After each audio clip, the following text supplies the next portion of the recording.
आजादी के अमृत काल में देश ने 200 करोड़ वैक्सीन डोज का असाधारण लक्ष्य प्राप्त कर आजादी के 75 साल के महोत्सव को यादगार बना दिया है। 200 करोड़ वैक्सीन डोज सिर्फ एक आंकड़ा नहीं है, ये भारत के सामर्थ्य का प्रतिबिंब है, इतिहास के नए अध्याय की रचना है। ये कुशल नेतृत्व और हम भारतीयों के संकल्प की सिद्धि है। भारत का वैक्सीनेशन अभियान सबका साथ, सबका विकास, सबका विश्वास और सबका प्रयास का सबसे जीवंत उदाहरण है।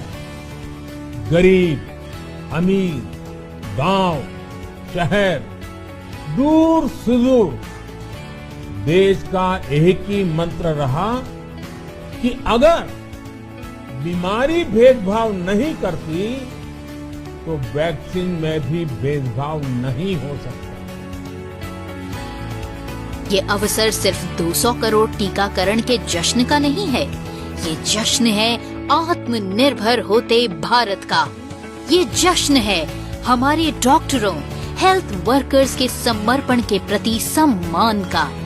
ये जश्न है हमारे वैज्ञानिकों और वैक्सीन उत्पादन में लगे कर्मवीरों को आभार जताने का। ये मौका है हमारी आशा और आंगनवाड़ी कार्यकर्ताओं की कर्मशीलता को सलाम करने का। ये जश्न भारत के कुशल नेतृत्व के प्रति सम्मान प्रदर्शित करने का भी है। कुशल नेतृत्व और हम भारतीयों के संकल्प का ही परिणाम है कि भारत कोरोना के खिलाफ लड़ाई में मजबूती से खड़ा है।